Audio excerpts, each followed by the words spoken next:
The transport shuttle's engines hummed with a deep, resonant vibration that Cadet Zephyr Kane found oddly comforting.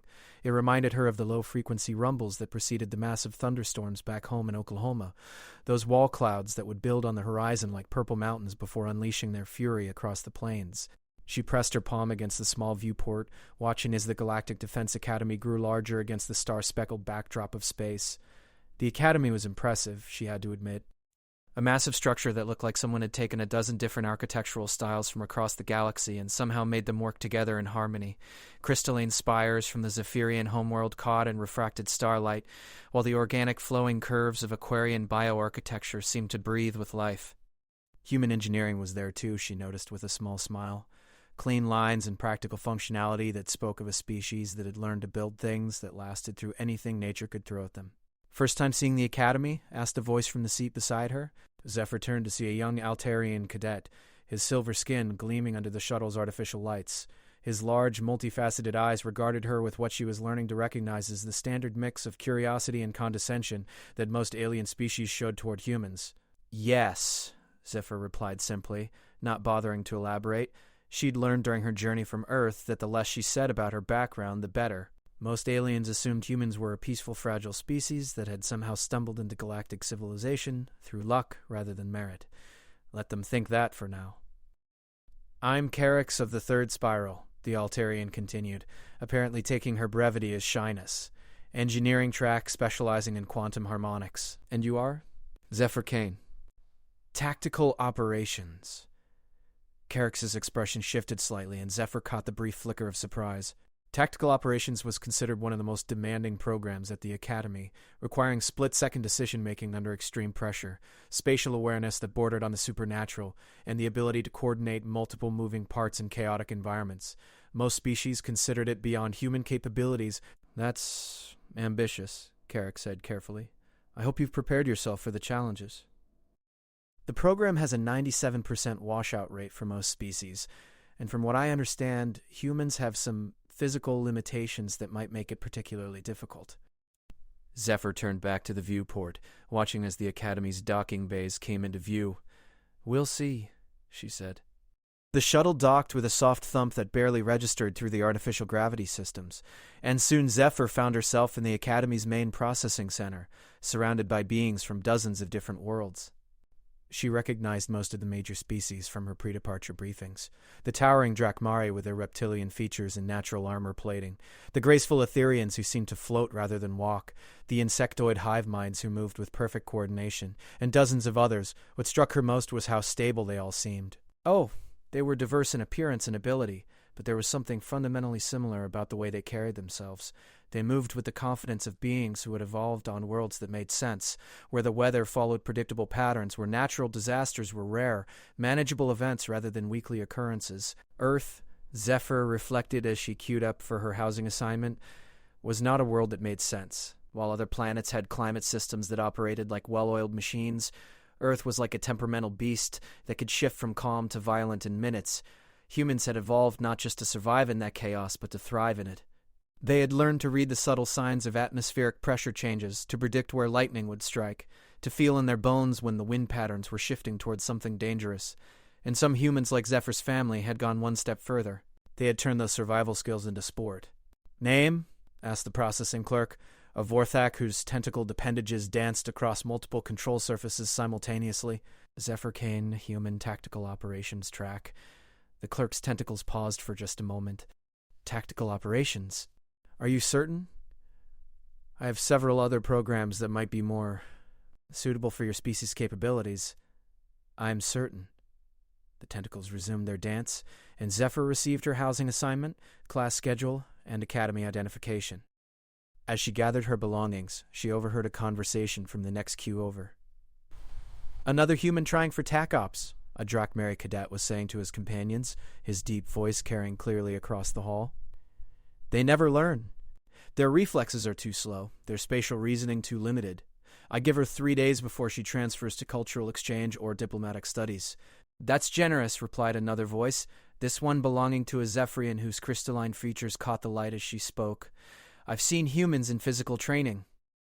They're so fragile that a moderate impact can break their bones. How are they supposed to handle tactical simulations that involve real combat scenarios? Zephyr kept walking, but she felt a familiar stirring in her chest. It was the same feeling she'd gotten as a child when the other kids said it was too dangerous to go storm chasing with her parents, or when the meteorology professors at university had suggested she consider a safer specialization. It was the feeling of knowing something that other people didn't. That what looked like fragility might actually be adaptation. Her dormitory was located in Section 7, an area predominantly occupied by species from high-gravity worlds. As she walked through the corridors, Zephyr noticed that most of her neighbors were built for durability. Thick exoskeletons, redundant organ systems, natural armor plating. She probably looked laughably out of place among them, with her relatively small frame and apparent lack of natural defenses. Her room assignment was Spartan but functional. A sleeping alcove, a study area, a small personal hygiene facility, and a storage unit for her belongings. The walls were programmable smart glass that could display anything from star charts to holovids, currently set to a neutral blue that reminded her of Earth's sky on a clear day. As she unpacked her few possessions, Zephyr's fingers brushed against a small device nestled between her clothes, a portable weather tracking unit that her father had given her before she left Earth. It was a tradition in her family. Every storm chaser carried one, even when heading into environments where weather as Earth knew it didn't exist. For luck, her father had said when he pressed it into her hands, and to remind you that storms always pass, but storm chasers endure. She activated the device and set it on her desk. It immediately began scanning local atmospheric conditions, though of course the Academy's controlled environment registered as completely stable. No pressure fronts, no electromagnetic anomalies, no signs of the chaos that had shaped every day of her life back home. A soft chime indicated that someone was at her door. Zephyr opened it to find a tall, Etherean female, her translucent features shimmering with an internal light that seemed to pulse gently. "Greetings," the Etherean said, her voice carrying the musical quality that was characteristic of her species. "I am Lumina Saren, your assigned orientation partner. I am here to help you acclimate to Academy life and answer any questions you might have about the Tactical Operations Program." Zephyr invited her in, noting how Lumina seemed to float slightly above the floor rather than walking. It was probably an energy conservation technique evolved on her low-gravity homeworld. "I must admit," Lumina said as she settled into what passed for a sitting position, "I was surprised to learn that I would be partnering with a human. We so rarely see your species in the advanced tactical programs." "So I've been hearing," Zephyr replied. "Apparently we're too fragile for serious military training." Lumina's internal light flickered, and what Zephyr was learning was the Etherean equivalent of a laugh. "Fragile is a relative term. My people are considered extremely delicate by galactic standards. Our bodies are mostly energy held in a semi-physical matrix, yet we excel in certain areas that other species find impossible, such as electromagnetic manipulation, phase shifting, energy absorption, and redistribution. Our apparent delicacy conceals abilities that prove quite useful in tactical situations." Lumina's light pulsed thoughtfully. "I suspect that human fragility might be similarly deceptive." Zephyr studied her orientation partner with new interest. "What makes you say that?" Research Lumina admitted. "When I learned I would be working with a human, I accessed the Academy's databases to learn about your species. The information was incomplete and often contradictory. Your people are described as physically weak yet somehow capable of surviving on a world that most species would consider uninhabitable. You're called technologically primitive, yet you developed faster than light travel independently. You're labeled as peaceful, yet your military history suggests otherwise." "What did the database say about our planet?" Zephyr asked, curious about how Earth was described in official galactic records. "Class 12 hazardous environment," Lumina replied immediately. "Unstable weather patterns, frequent seismic activity, dangerous atmospheric phenomena, unpredictable magnetic field fluctuations. The initial survey recommended a minimum of 50 years of terraforming before any species could safely colonize it.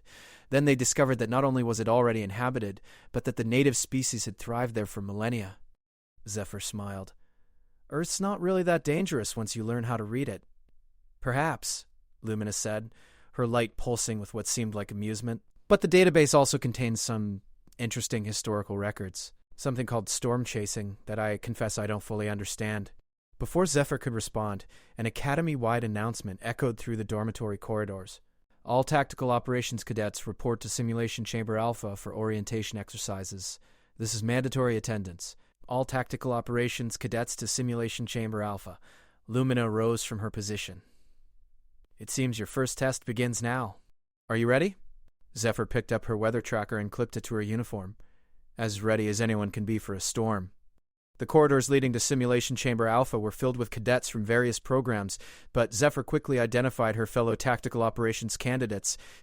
They moved differently than the others, with the controlled alertness of beings accustomed to danger. Most were from species known for their combat capabilities, Drakmari with their natural armor, Vorthak with their multiple appendages and enhanced reflexes, Crystalli, whose silicon-based physiology made them nearly indestructible, and then there was Zephyr, looking for all the world like someone who had wandered into the wrong program by mistake. She caught the stares, the whispered comments, the barely concealed amusement from her fellow cadets. Let them underestimate her. Back home, that's how the best storms caught people. They looked like nothing special on the horizon until suddenly they were on top of you with the fury of a living thing. Simulation Chamber Alpha was vast, its walls lined with holographic projectors capable of creating virtually any environment or scenario. As the cadets filed in, Zephyr noticed that several Academy instructors were present, including a few species she didn't recognize. At the center of the chamber stood Commander Thrak, a massive Drakmari whose reputation as both a tactical genius and a ruthless instructor was known throughout the Academy. His scarred hide spoke of real combat experience, and his eyes held the calculating intelligence of someone who had survived encounters that would have killed lesser beings. "Welcome to Tactical Operations," Commander Thrak began, his voice carrying easily across the chamber. "Over the next 4 years, we will attempt to transform you from whatever you were before into something resembling actual military tacticians. Most of you will fail. This is not a reflection on your worth as individuals or representatives of your species. It is simply the reality of what we do here." His gaze swept across the assembled cadets, pausing briefly on Zephyr before moving on. "Today's exercise is simple. You will be divided into teams and placed in a simulated combat scenario. Your objective is to secure a strategic position while preventing opposing teams from doing the same. The simulation will last exactly 30 minutes. Questions?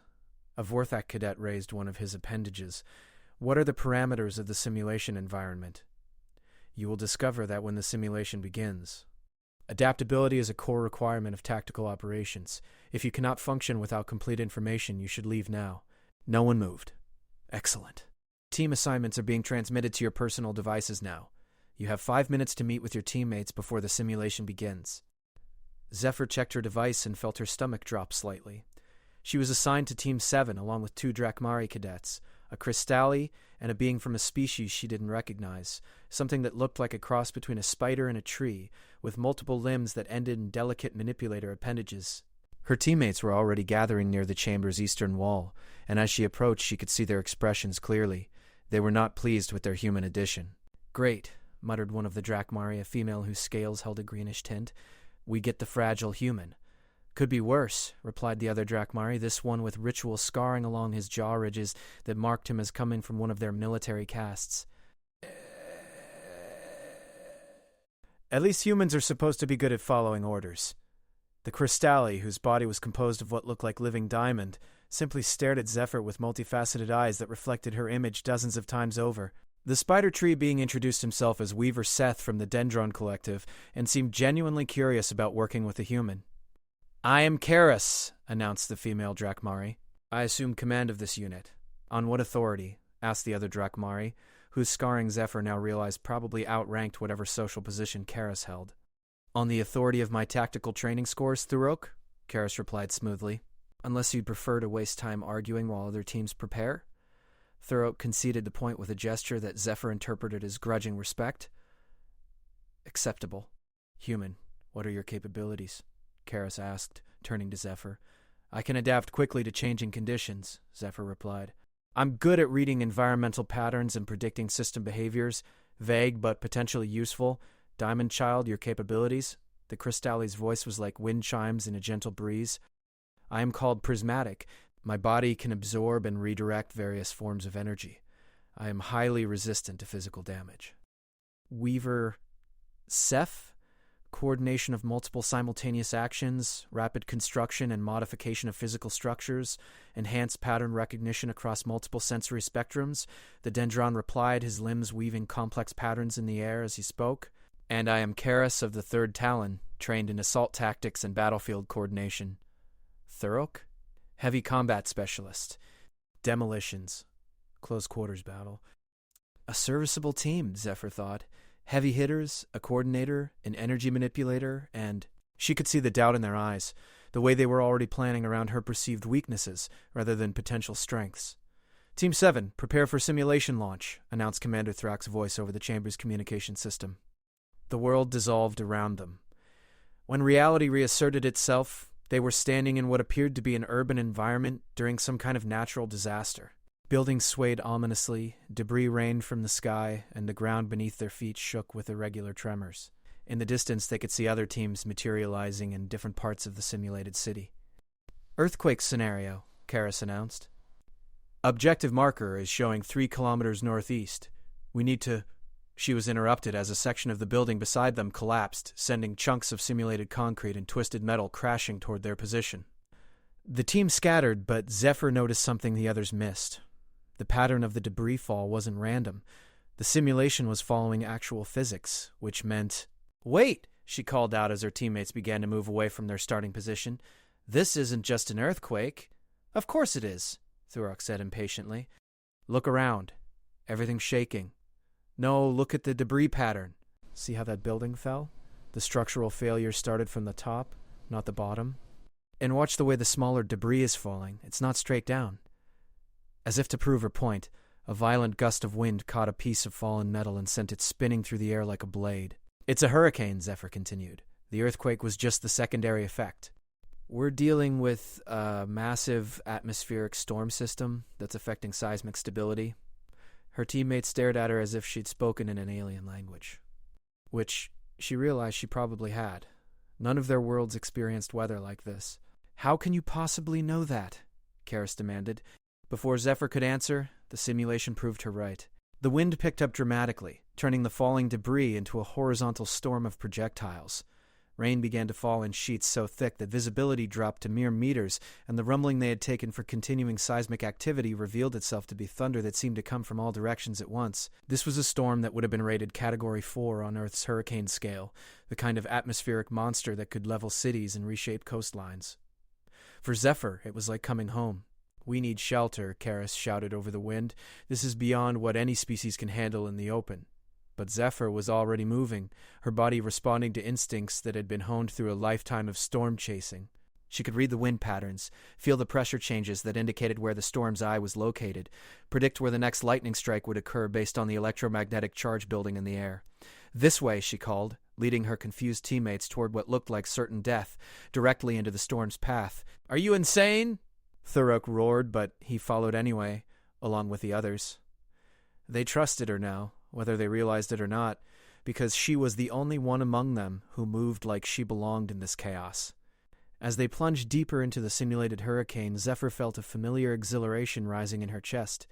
This was what she had been born for, trained for, lived for. While her teammates struggled against the storm, she danced with it, reading its patterns and using its power to propel them toward their objective faster than any of the other teams could manage in the hellish conditions. Behind them, she could hear other teams calling for emergency extraction from the simulation, unable to cope with the environmental conditions. But Team 7, guided by the fragile human who treated hurricanes like old friends, was already halfway to their objective before the storm reached its peak intensity. The real test, Zephyr knew, was just beginning. The hurricane simulation had been active for 17 minutes, and Team 7 was the only unit still making progress toward the objective. Around them, the artificial storm raged with the fury of nature unleashed, but Zephyr moved through it like she was taking a casual walk through her hometown. Her teammates followed in her wake, sheltered by her uncanny ability to predict where the next blast of wind would come from, where debris would fall, and which routes would remain passable as the storm evolved. "How is she doing this?" Prismatic asked, her crystalline voice barely audible over the howling wind. The crystalli's usual grace was gone, replaced by the awkward movements of someone fighting against forces her species had never evolved to handle. Weaver Seth's multiple limbs were working overtime to maintain his balance, creating temporary anchor points and guidelines as they moved. "Her spatial awareness is beyond anything in our tactical database," he replied. "She's predicting the storm's behavior with accuracy that should be impossible." Thurok, bringing up the rear, was perhaps the most shaken of all. His species had evolved on a tectonically stable world with mild, predictable weather. The combination of hurricane-force winds and earthquake aftershocks was challenging his fundamental understanding of how environments were supposed to behave. "This is madness," he muttered. "Planets aren't supposed to act like this." Karis, who had maintained her position as team leader through sheer force of will, was beginning to realize that leadership in this situation required different skills than anything her military training had prepared her for. "Zephyr," she called out, "where are you taking us?" Zephyr paused and checked her portable weather tracker, its readings barely visible through the rain that pelted its screen. To her teammates, the device probably looked like some kind of mystical artifact, but to her it was simply confirmation of what her senses were already telling her. "The storm's eye is about 2 kilometers northeast of our current position," she explained, raising her voice to carry over the wind. "It's moving roughly parallel to our objective marker, which means if we time this right, we can ride the edge of the eye wall directly to our target." "Ride the eye wall?" Karis repeated, her translator apparently struggling with the concept. "The eye of a hurricane is a column of relatively calm air, surrounded by the most intense part of the storm," Zephyr explained, leading them around a collapsed overpass. "If you know how to read the storm's movement, you can use that calm zone to travel much faster than trying to fight through the outer bands." Thurok shook his head in disbelief. "You're talking about deliberately entering the most dangerous part of the storm. Actually, I'm talking about entering the safest part of the storm," Zephyr corrected. "The eye wall is dangerous, but the eye itself is where you want to be. The trick is knowing when and how to get there." As if summoned by their conversation, a massive lightning bolt struck the ground less than 50 meters away, illuminating the devastated cityscape in stark electric blue. The electromagnetic pulse that followed temporarily disrupted their communication systems, but Zephyr had anticipated it. She'd guided them to a position where the surrounding debris would act as a natural Faraday cage, protecting their equipment from the worst of the electrical discharge. "Impossible," whispered Prismatic. "She predicted the lightning strike." "Not predicted," Zephyr said, checking her weather tracker again. "I could feel the charge building. The electromagnetic field distortion was obvious once you know what to look for." What she didn't mention was that on Earth, predicting lightning strikes was a survival skill that storm chasers learned early. Her father had taught her to read the subtle signs when she was barely old enough to walk. The way the hair on your arms stood up, the metallic taste in the air, the particular quality of the light just before a bolt found its target. It was as natural to her as breathing, but apparently was magic to species that had evolved under stable atmospheric conditions. The storm's intensity continued to build around them, but Zephyr was tracking its progress with the expertise of someone who had spent her childhood following tornadoes across the Great Plains. She could feel the subtle pressure changes that indicated the eye wall's approach could read in the wind patterns exactly where they needed to be to catch the storm's calm center as it passed. "There," she said, pointing to what looked like a particularly dangerous convergence of wind streams about 300 meters ahead. "We need to be at that intersection in exactly 4 minutes." "That's directly in the path of the worst part of the storm," Karis protested. "Right now it is," Zephyr agreed. "In 4 minutes, it'll be the safest place in this entire simulation." Her teammates exchanged glances that spoke volumes about their opinion of human sanity, but they followed anyway.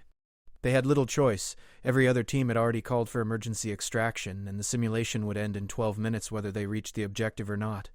As they approached the convergence point, the storm's fury reached a crescendo that would have been terrifying even to experienced storm chasers. Wind speeds exceeded 200 kilometers per hour, carrying debris that could punch through reinforced concrete. The noise was beyond description, a continuous roar that seemed to come from everywhere and nowhere at once. And then suddenly they were in the eye. The transition was so abrupt that Thurok stumbled and nearly fell. One moment they were fighting against winds that could lift a ground vehicle, and the next they were standing in air so still it seemed artificial. Above them, the eye wall rose like a vast cylinder of swirling cloud and lightning, reaching up into the simulation's artificial sky. It was perhaps 50 meters in diameter, a pocket of perfect calm surrounded by apocalyptic fury. "By the eternal crystals," Prismatic breathed, her voice filled with awe. "That is, I have never experienced anything like this." Weaver Seth was equally amazed, his multiple appendages weaving complex patterns as he tried to process the sensory input. The environmental controls required to create this phenomenon, the computational power must be staggering. "Not all the time, but often enough that we've learned to work with it instead of against it." They began moving through the eye toward their objective, which was now clearly visible in the strange twilight that filled the storm's center. It was a tall spire that rose above the simulated cityscape, marked with the holographic symbols that indicated their target. "How long will this calm last?" Karis asked, her tactical mind already working on the problem of how to complete their mission before the eye passed. Zephyr consulted her weather tracker and made some quick mental calculations based on the storm's movement speed and rotation rate. About 8 minutes before the trailing edge of the eye wall reaches our position. We'll need to be finished and ready to move before then. And then what? Then we surf the backside of the storm out of the simulation area? Kara stared at her. Surf the storm? Hurricane-force winds can be used for rapid transport if you know how to position yourself in relation to the wind currents, Zephyr explained. It's dangerous, but it's also much faster than trying to walk out on foot.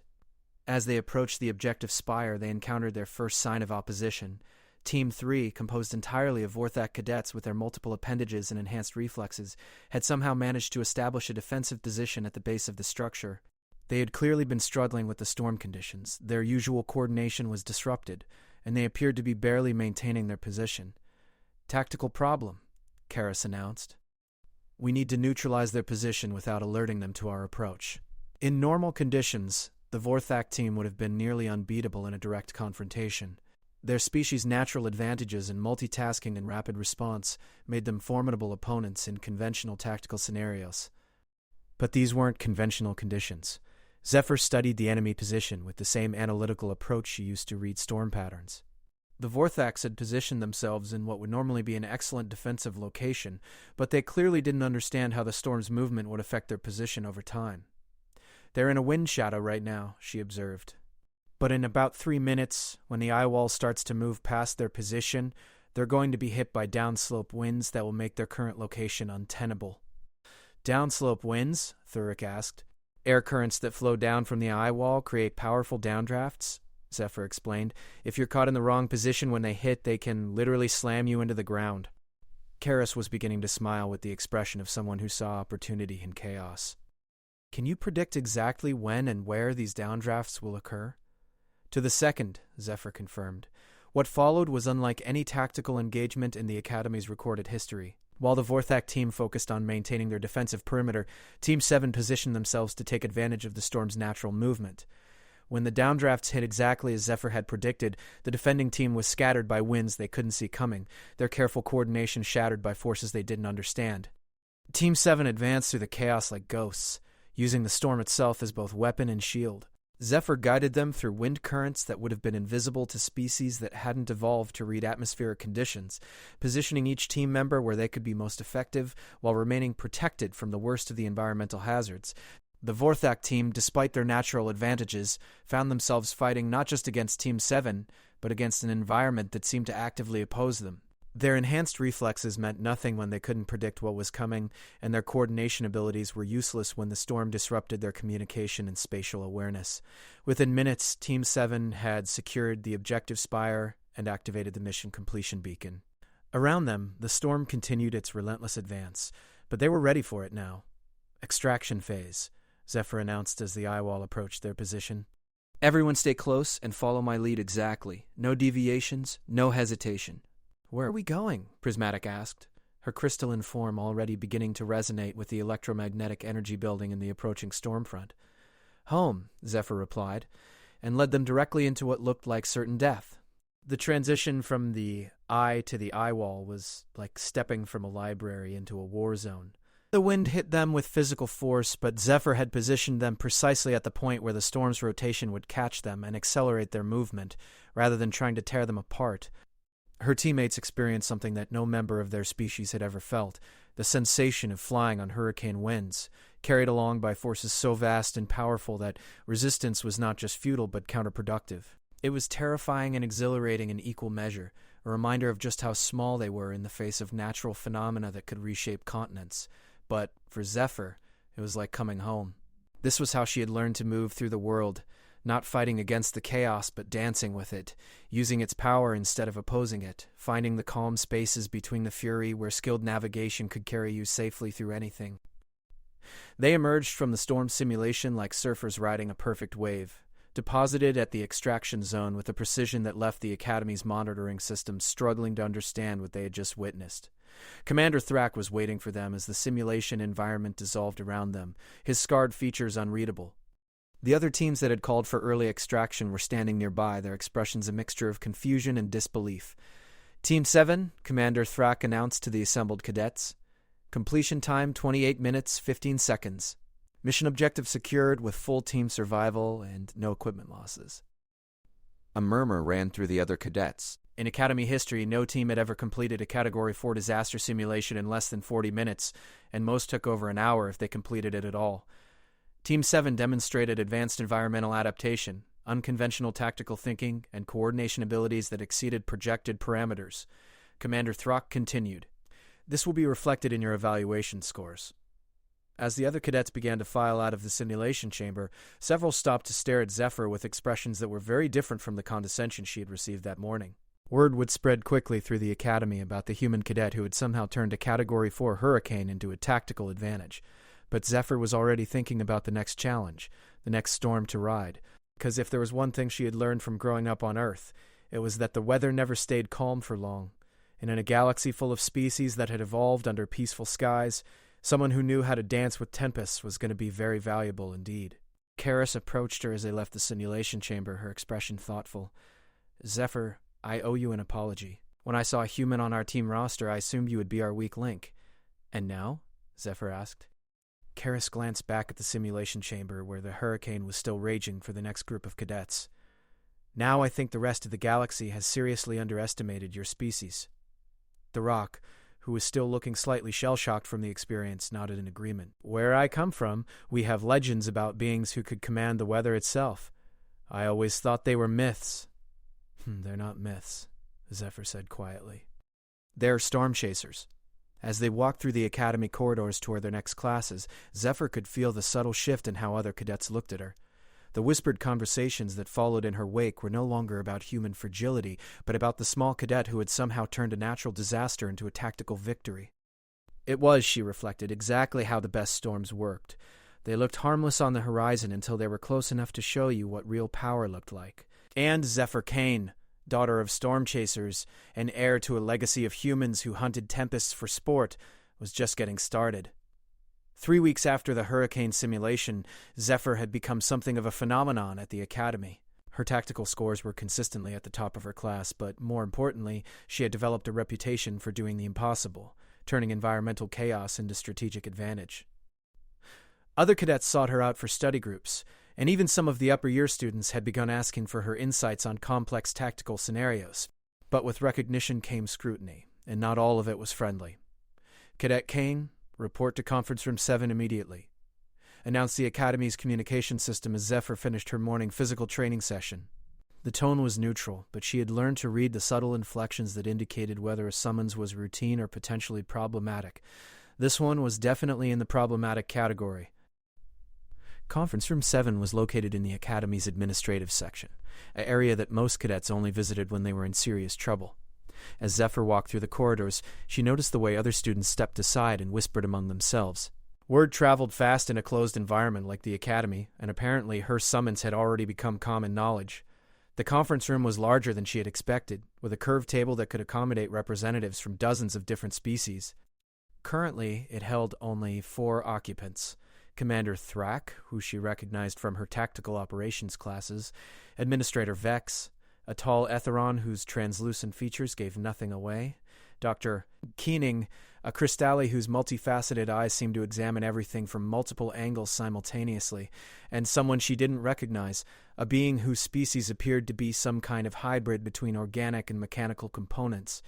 "Cadet Kane," Commander Thrak began without preamble, "please take a seat."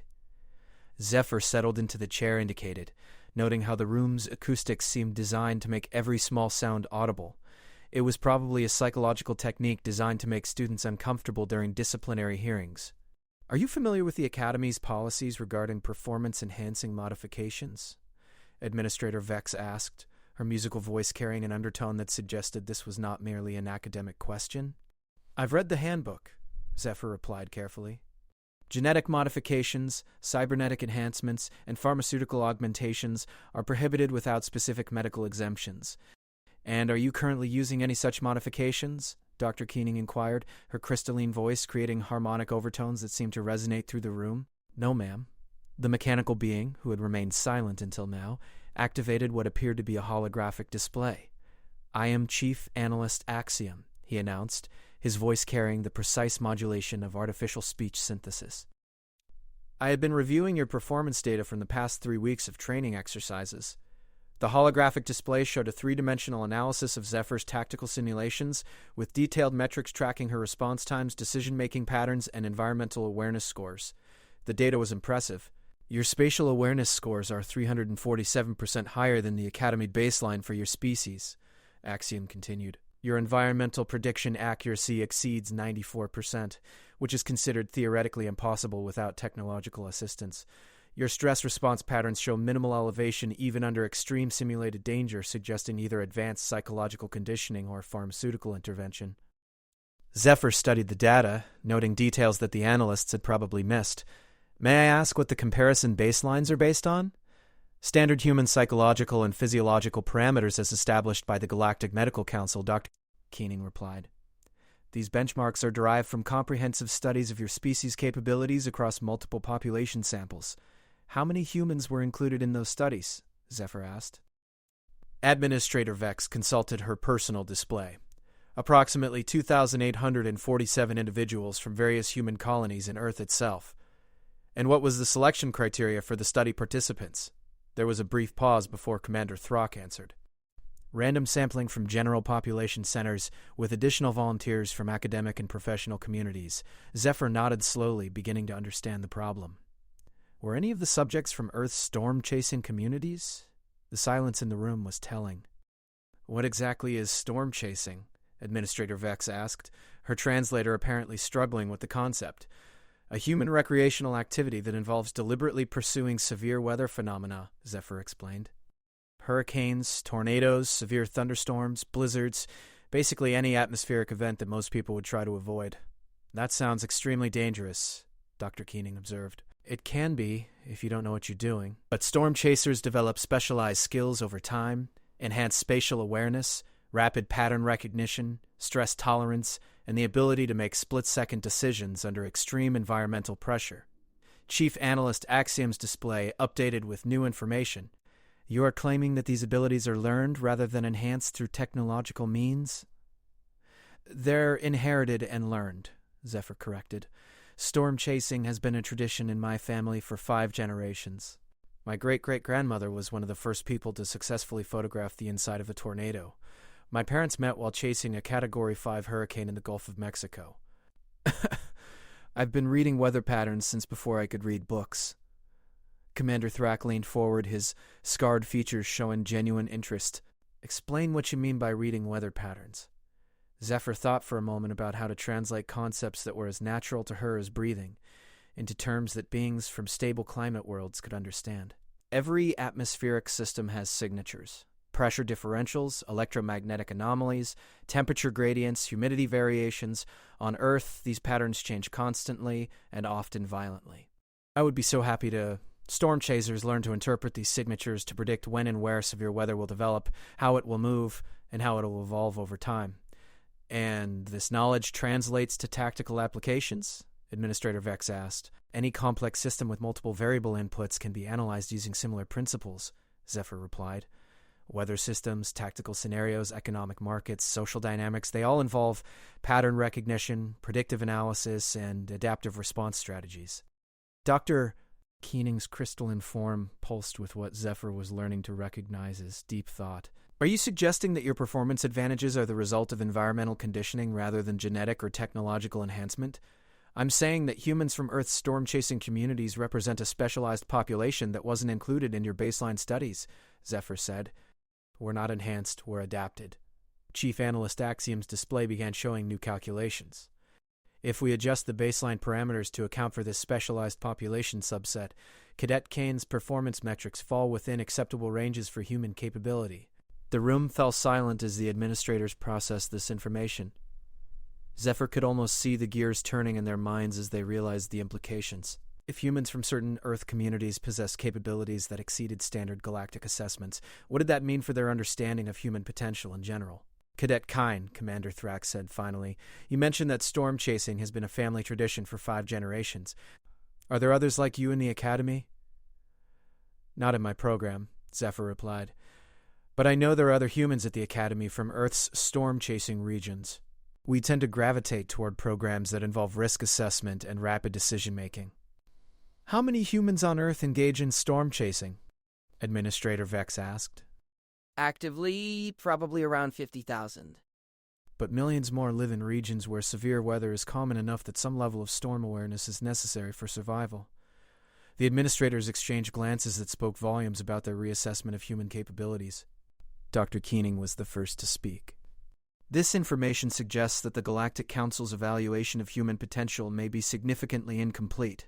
If a substantial portion of your species possesses enhanced environmental adaptation capabilities, it could change everything about how humans are integrated into galactic defense operations, Commander Thrak finished.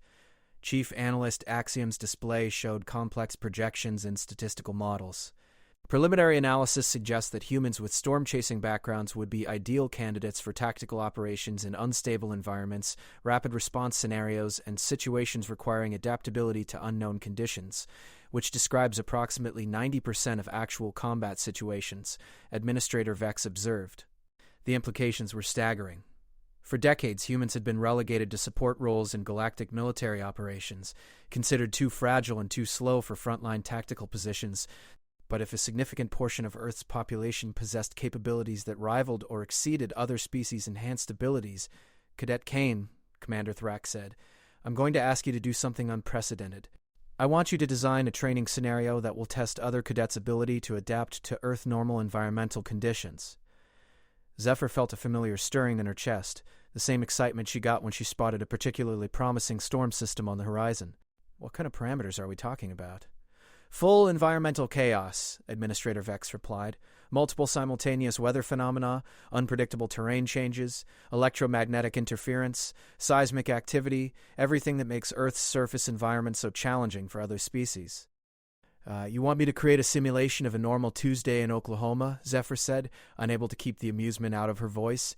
If that's what it takes to properly evaluate comparative capabilities, yes. Keening's form pulsed with what might have been concern. Are you certain this is advisable? The stress levels for non-human cadets could be extreme, which is exactly why we need to test it, Commander Thrak replied. If humans can operate effectively in those conditions while other species cannot, it represents a significant tactical advantage that we've been completely unaware of. Chief Analyst Axiom was already running calculations. Proposed test parameters. Magnitude 6.2 seismic activity, severe thunderstorm with tornado development, electromagnetic interference equivalent to major solar storm activity, and variable terrain modification to simulate flooding and landslide conditions. That's actually pretty mild for Earth standards, Zephyr said. We could add some ice storms, maybe a few dust devils, and some hail activity. The silence that greeted this suggestion spoke volumes about how other species viewed Earth's environmental conditions. Cadet Kane, Administrator Vex said slowly, when you describe these conditions as mild, are you speaking metaphorically? No, ma'am. What Chief Analyst Axiom described would be considered moderate spring weather in the Great Plains region where I grew up. We'd probably still have outdoor sporting events unless the tornado warnings were particularly severe. Commander Thrak's scarred features showed what might have been the beginning of a smile. Make it authentic to Earth conditions. We need to understand exactly what we're dealing with. As the meeting concluded and Zephyr made her way back toward the cadet quarters, she reflected on how dramatically her situation had changed. 3 weeks ago, she had been dismissed as a fragile human who had somehow stumbled into an advanced tactical program. Now, she was being asked to design training scenarios that would test the limits of some of the galaxy's most formidable species. Her personal communicator chimed with an incoming message from her parents back on Earth. The message was short and to the point, as Storm Chaser communications tended to be. Caught an EF4 tornado yesterday. Gorgeous formation, perfect spiral structure. Your father got some amazing footage. Hope Academy is treating you well. Remember, storms always pass, but storm chasers endure. Love you. Stay safe, Mom. Attached was a video file showing her parents' chase vehicle pursuing a massive tornado across the Oklahoma landscape. The tornado was a thing of terrible beauty, a rotating column of destruction that stretched from the ground to the storm clouds above. And there were her parents following it with the same casual expertise that other people brought to grocery shopping. Zephyr smiled as she watched the video. Her instructors thought she was unusual for being able to navigate a simulated hurricane. If they could see what her parents did for fun, they might begin to understand why humans from Earth's storm-chasing communities were so well adapted to chaos. As she entered her dormitory, she found Lumina waiting for her, the Etheran's internal light pulsing with what she had learned to interpret as curiosity mixed with concern. I heard about your meeting with the administrators, Lumina said. The entire academy is speculating about what it means. It means they're starting to realize that their assumptions about human capabilities might have been incomplete, Zephyr replied. And now they want you to prove it by designing a scenario that simulates your home environment? Something like that. Lumina's light flickered with what might have been amusement. Do you realize that most species consider Earth to be barely habitable? The environmental instability ratings are off the charts, and yet somehow we not only survived there, but thrived, Zephyr pointed out. Maybe that should have told them something about human adaptability from the beginning. Perhaps, Lumina agreed. But I suspect that when other species see what you consider normal environmental conditions, it's going to change more than just their opinion of human tactical capabilities. Zephyr nodded, already beginning to plan the simulation that would show her fellow cadets what it really meant to be adapted to chaos. She was going to give them a taste of Earth weather at its finest, the kind of atmospheric fury that turns storm chasing from recreation into art form. And if that changed how the galaxy viewed humanity's place in the cosmic order, well, that was just another storm to ride. The Academy's main simulation chamber had been reconfigured extensively over the past 2 weeks. Where once there had been standard holographic projectors and basic environmental controls, now there were atmospheric processors capable of generating weather phenomena that most galactic species had never experienced. Electromagnetic field generators lined the walls, seismic simulators had been installed beneath the floor, and the air circulation systems had been enhanced to handle wind speeds that could potentially reach 300 kilometers per hour. Zephyr stood at the control center watching the final preparations, with the satisfaction of someone who had been given the chance to create something truly spectacular. The simulation she had designed wasn't just Earth normal weather, it was Earth exceptional weather, the kind of atmospheric chaos that happened when multiple storm systems converged in precisely the wrong way, at precisely the wrong time. Final systems check complete, announced Chief Analyst Axiom from his position at the monitoring station. All environmental parameters are within acceptable ranges for the simulation protocols. Commander Thrak, who had been reviewing the scenario specifications for the third time, looked up from his display with an expression that mixed professional interest with what might have been concern. Cadet Kane, I want to confirm that these conditions actually occur on Earth. They do, sir. The scenario is based on a weather event that occurred in Kansas in 2019. My parents chased that particular storm system for 6 hours. And survived it? They got some of their best footage that day, won several awards for meteorological photography. Dr. Schalsan, Keening's crystalline form pulsed with harmonics that suggested deep skepticism. The simulation parameters indicate simultaneous tornado activity, hurricane-force straight-line winds, magnitude 6.5 seismic activity, electromagnetic interference equivalent to a Class X solar flare, and precipitation rates that exceed the flooding thresholds for most inhabited worlds. Plus temperature variations of 40 degrees Celsius within a 6-hour period, barometric pressure swings that would cause explosive decompression in most atmospheric vehicles, and hail activity reaching tennis ball size, Zephyr added helpfully. The silence that followed this clarification spoke volumes about how the assembled administrators and instructors viewed Earth's environmental conditions. The test protocol is as follows. Commander Thrak announced to the gathered cadets. 4 teams will attempt to complete identical tactical objectives while operating in the simulated environment. Team composition includes representatives from all major species groups currently enrolled in tactical operations. Zephyr looked out over the assembled cadets and noted the mixture of confidence and nervousness in their expressions. None of them had experienced Earth-normal weather conditions before, and despite the briefings they had received, she suspected they still didn't truly understand what they were about to face. Team Alpha consisted entirely of Drakmari cadets, their natural armor and enhanced physical capabilities making them the obvious choice for challenging environmental conditions. Team Beta was composed of Crystalli students, whose silicon-based physiology granted them near immunity to physical damage and electromagnetic interference. Team Gamma brought together Vorthak cadets with their multiple appendages and enhanced coordination abilities, while Team Delta represented a mixed group of species including Etherians, Altarians, and others. And then there was Team Omega, Zephyr, operating alone. The human will be working without team support? Administrator Vex asked, her musical voice carrying undertones of what might have been concern. At her request, Commander Thrak confirmed. Cadet Kine maintains that storm chasers traditionally operate in small groups or individually, and she wishes to demonstrate authentic human adaptation to chaotic environmental conditions. The truth was that Zephyr had specifically requested to work alone because she knew that her approach to navigating the storm would be fundamentally different from anything her potential teammates could understand. Storm chasing wasn't a team sport in the conventional sense. It was about individual awareness, personal instinct, and the kind of intimate understanding of atmospheric conditions that couldn't be taught or easily shared.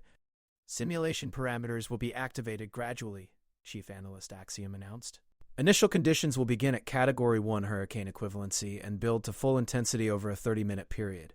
This will allow teams to adapt to environmental changes rather than being immediately overwhelmed. Zephyr suppressed a smile at this concession to non-Earth physiology. In real storm chasing, you didn't get a gradual build-up. Atmospheric conditions could change from calm to catastrophic in minutes, and you had to be ready for anything. All teams take your positions, Commander Thrak ordered. The simulation chamber transformed around them, holographic projectors creating the illusion of a vast landscape that stretched to the horizon.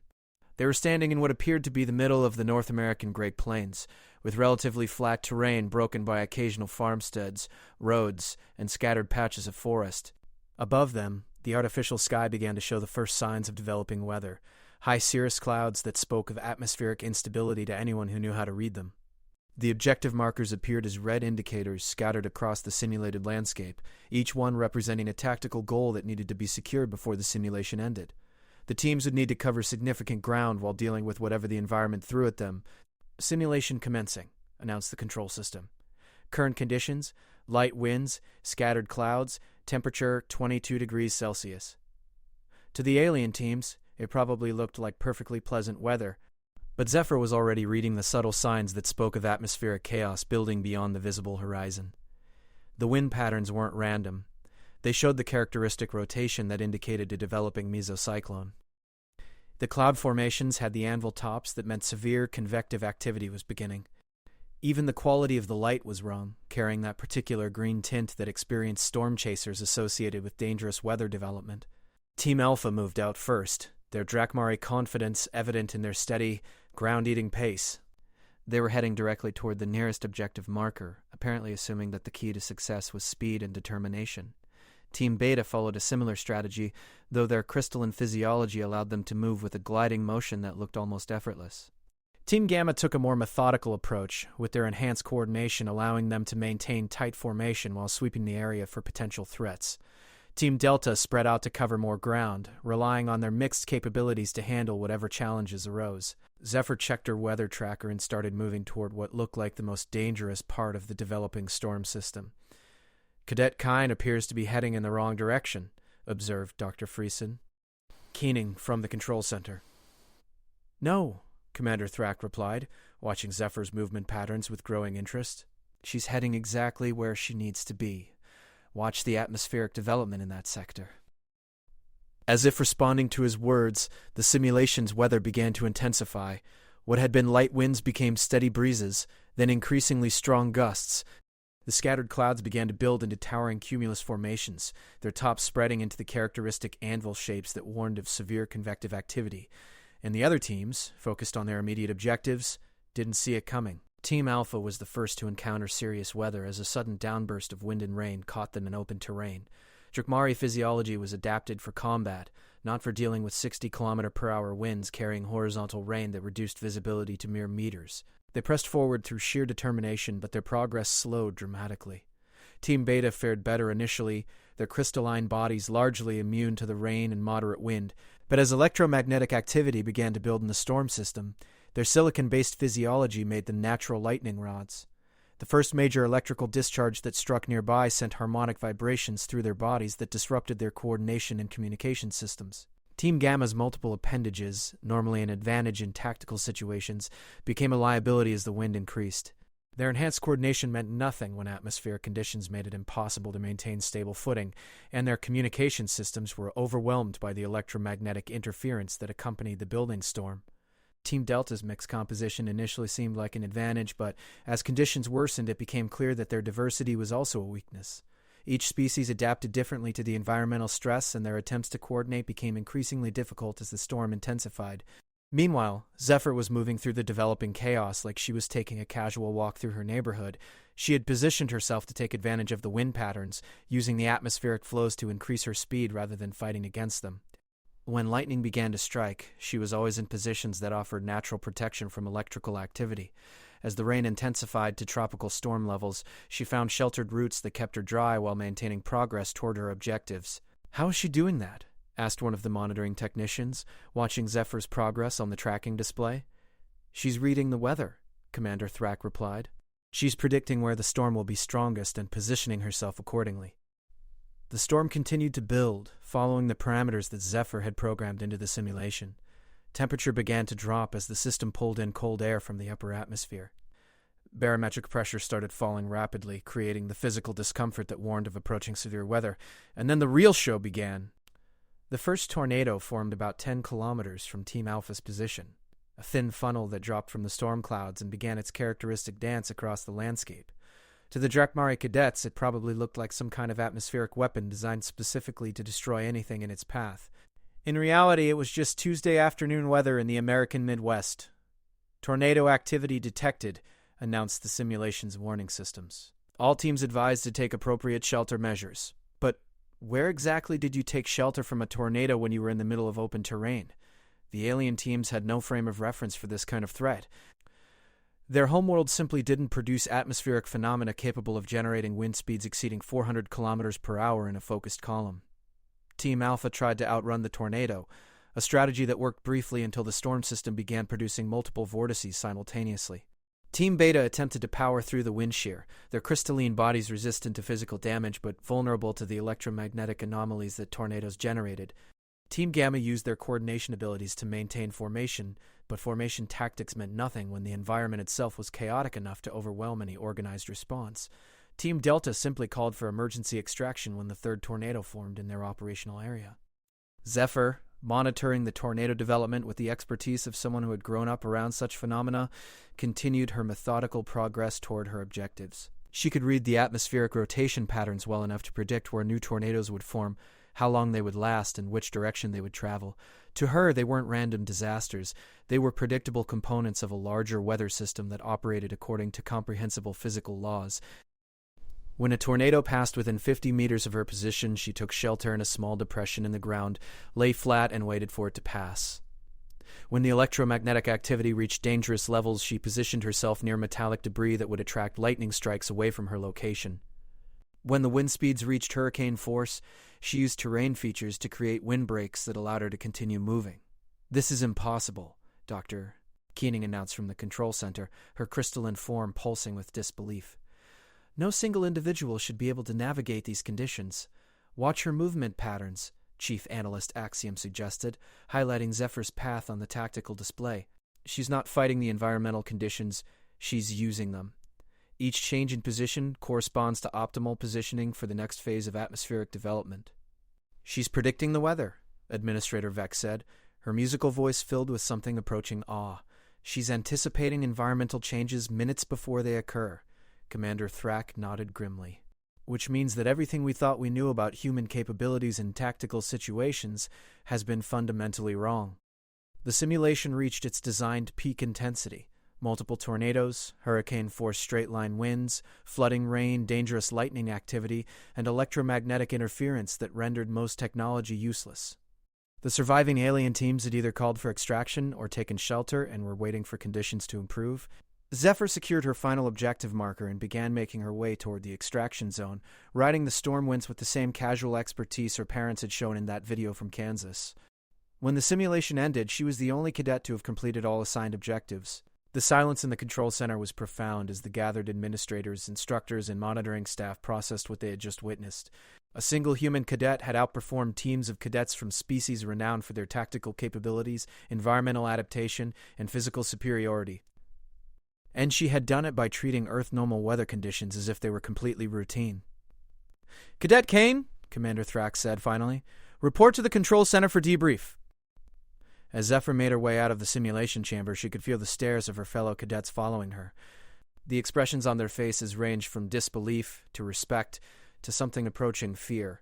They had just learned that the fragile human species possessed capabilities that none of them could match in environmental conditions that humans considered normal. The implications for galactic understanding of human potential were staggering, and in her personal communicator, Zephyr had a new message from home. "Heard about your big test. Hope you showed them what real weather looks like. Remember, storm chasers don't just survive the storm, they master it. Proud of you, Dad."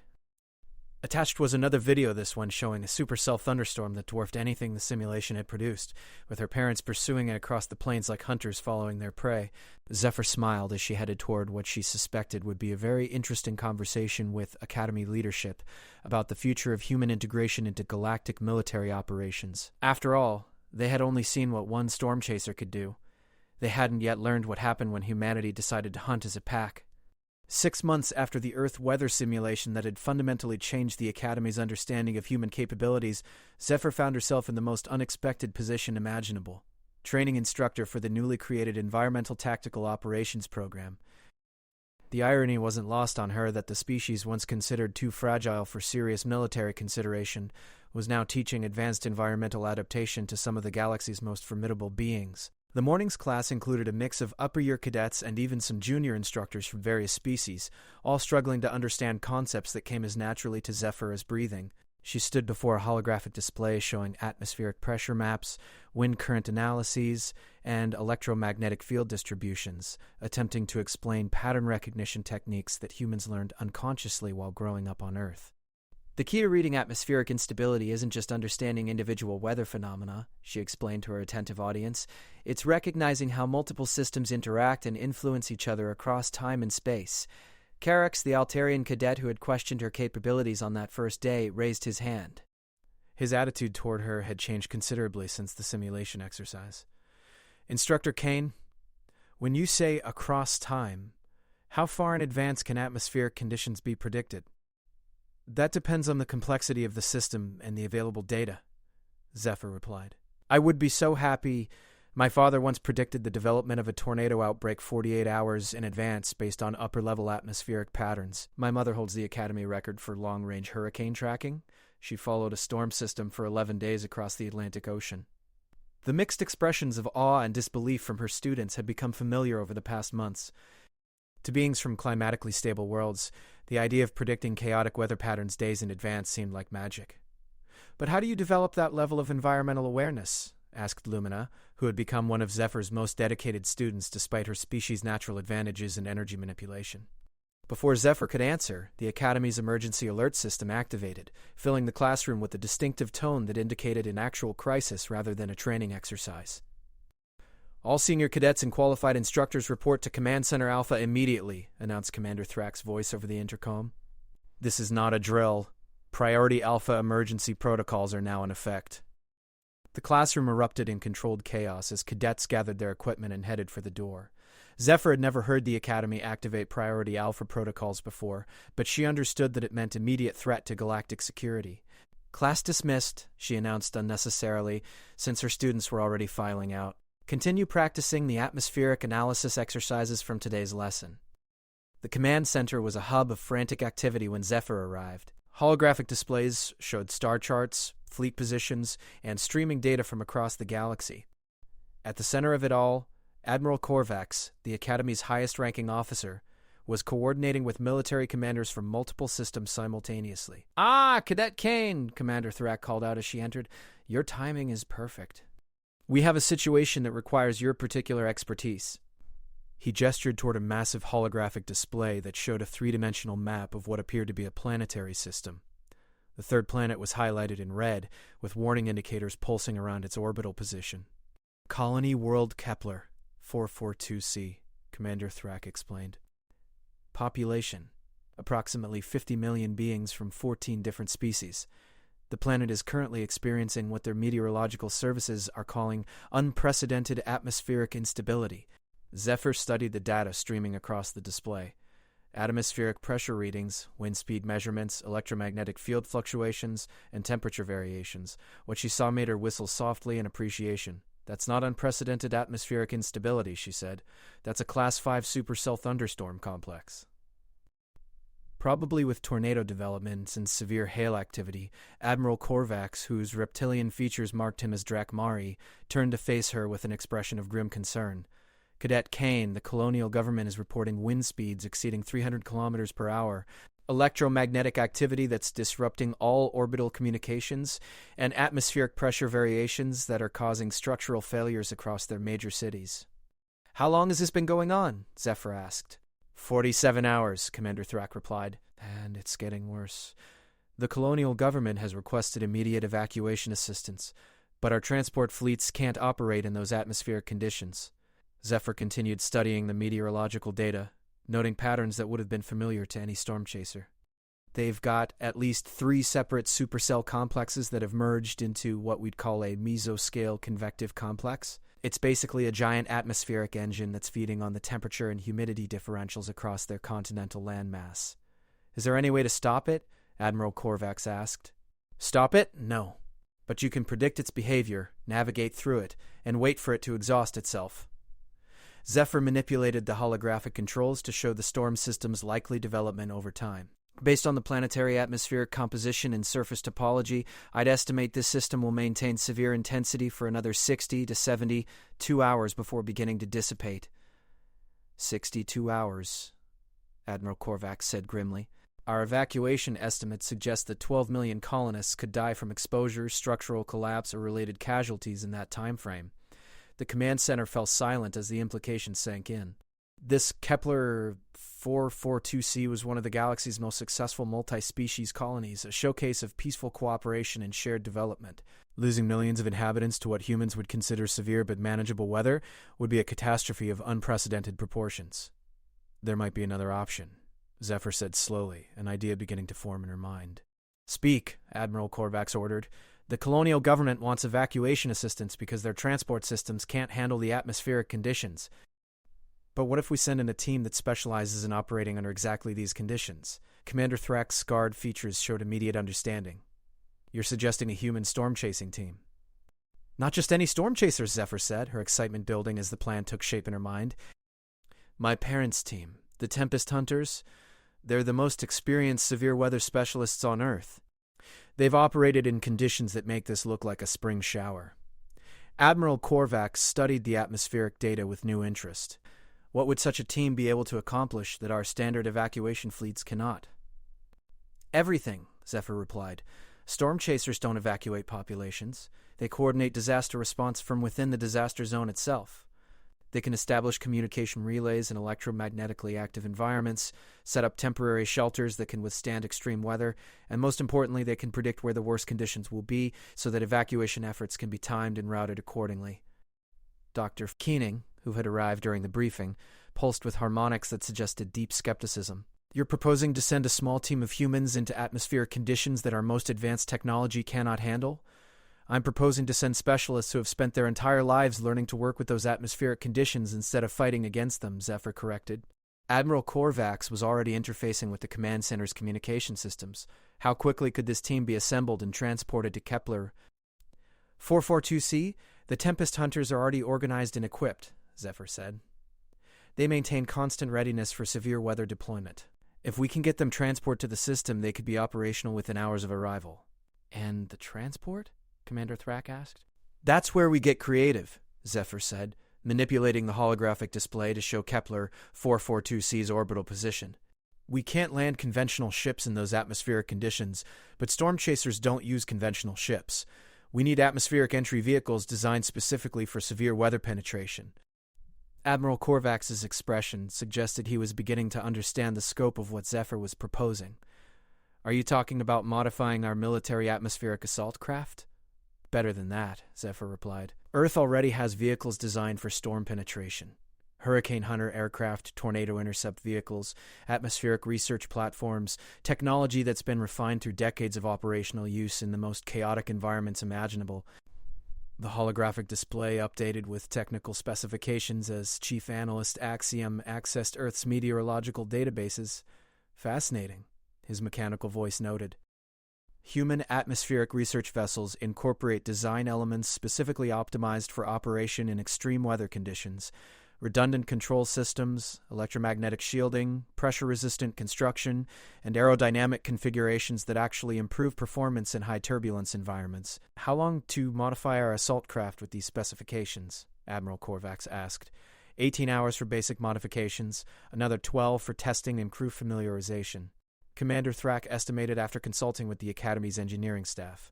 Do it, Admiral Korvax ordered, and get me a direct communication link with Earth's storm-chasing community. If we are going to attempt this, we need their best people. 3 hours later, Zephyr found herself in one of the Academy's secure communication chambers, facing a holographic projection of her parents and their storm-chasing team.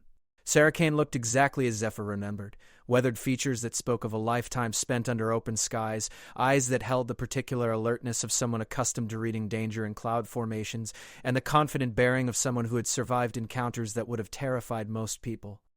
"Zephyr," her mother said, her face lighting up with joy, "we got your message about the situation. The whole team is already prepping for deployment." Marcus Kane, her father, leaned into the projection with the focused intensity he brought to every storm chase. "We've been analyzing the atmospheric data you transmitted. This is a beautiful system. Textbook supercell development with mesoscale organization. Haven't seen anything this well structured since that outbreak in Kansas back in 21. Dad," Zephyr said with fond exasperation, 50 million people are trapped in that beautiful system. "Which is exactly why we're going," Sarah replied. "Tom's already loading the mobile analysis lab, Lisa's prepping the communication arrays, and Jake's running final checks on the interceptor vehicles. We can be ready for transport in 6 hours. Admiral Korvax stepped into the communication field, his massive Drakmari form dwarfing even Zephyr's tall father. "Kane, I am Admiral Korvax of the Galactic Defense Forces. I want to be absolutely certain you understand what we're asking. This is not a training exercise or a research mission. The atmospheric conditions on Kepler 442c are severe enough to ground our most advanced spacecraft." Sarah Kane looked at the Admiral with the same calm assessment she would give to an approaching storm front. "Admiral, with respect, we've been doing this kind of work for 30 years. The conditions you're describing would be challenging, but they're not unprecedented. We've worked in worse." "Worse?" Dr. Keening asked, her crystalline form pulsing with disbelief as she joined the conversation. "The electromagnetic activity alone is sufficient to disrupt quantum communication networks." "Ma'am," Marcus Kane replied politely, "last month we worked a tornado outbreak in Nebraska where the electromagnetic pulses were so intense they were triggering car alarms 50 kilometers away from the strike points. We've learned to work around EM interference. Commander Thrak reviewed the technical specifications that Axiom had compiled. Mr. Kine, our analysis suggests that your equipment modifications will be essential for survival in the target environment. Can you confirm that human atmospheric research technology is capable of sustained operation under these conditions? Our vehicles are built to penetrate hurricane eye walls, operate in tornado-producing supercells, and maintain functionality in electromagnetic environments that would fry most commercial electronics. This is literally what we do for a living." The communication chamber filled with the quiet efficiency of a team that had worked together for decades as the Tempest Hunters coordinated their deployment preparation. Zephyr watched her parents with a mixture of pride and concern, knowing that they were volunteering for a mission that would test even their considerable skills. "Zephyr," her father said, "we're going to need someone on the ground who understands both the atmospheric conditions and the colonial infrastructure. Any chance you could arrange to be part of the deployment team?" Before Admiral Korvax could object, Commander Thrakes stepped forward. Her expertise in environmental tactical operations makes her essential for coordination between the storm-chasing team and colonial authorities. And so it was that 12 hours later, Zephyr found herself aboard a modified Galactic Defense Force assault craft, watching through reinforced viewports as Kepler 442c grew larger ahead of them. The planet looked like a marble painted with swirling white clouds that covered almost the entire visible hemisphere, a massive storm system that stretched across continents. Beside her, her mother was reviewing final equipment checks with the calm professionalism that marked experienced storm chasers. "Beautiful structure," Sarah murmured, studying the atmospheric imagery on her analysis screens. "Classic supercell complex with textbook mesocyclonic rotation. The atmospheric dynamics are almost perfect." "Mom," Zephyr said, "you do realize we're about to fly directly into that? This is what we live for." The assault craft began its atmospheric entry sequence, modified hull plating and enhanced shielding protecting them from the electromagnetic chaos that surrounded the planet. As they descended through the cloud layers, Zephyr could feel the familiar turbulence that marked passage through a storm front, the subtle vibrations and pressure changes that spoke of atmospheric violence on a scale that most species couldn't even imagine. And for the first time since arriving at the Academy, she felt completely at home. "Storm entry in 30 seconds. Announced the pilot, a young Altarian who had volunteered for the mission despite having no experience with severe weather flying. "All personnel secure for atmospheric penetration." Through the viewports, lightning began to flicker through the clouds around them. Not the gentle, predictable electrical discharges of normal thunderstorms, but the violent, sustained electrical activity that marked a true supercell system. The kind of lightning that could power cities, or reduce them to ash. "Welcome to Kepler 442c, Marcus Kane said over the intercom, his voice carrying the satisfaction of someone arriving at exactly where he belonged. "Time to show the galaxy how storm chasers work." As the assault craft punched through the cloud deck and emerged into the hellish landscape below, Zephyr felt the familiar surge of adrenaline that every storm chaser knew. The exhilaration of placing yourself voluntarily in the path of forces that could reshape worlds. Far below them, 50 million beings waited for rescue from weather that was, by human standards, just another day at the office. The Tempest Hunters had work to do. And as the modified assault craft began its descent toward the surface of a planet wrapped in atmospheric fury, Zephyr realized that this mission would do more than save millions of lives. It would prove once and for all that the galaxy's fragile humans were actually its storm riders, the species that didn't just survive chaos but mastered it. The storm chasers had come to hunt the biggest game of all, a planetary-scale tempest that was about to learn what happened when humans decided to chase something across space itself. Thunder rolled across the alien landscape, and Zephyr smiled. The hunt was on.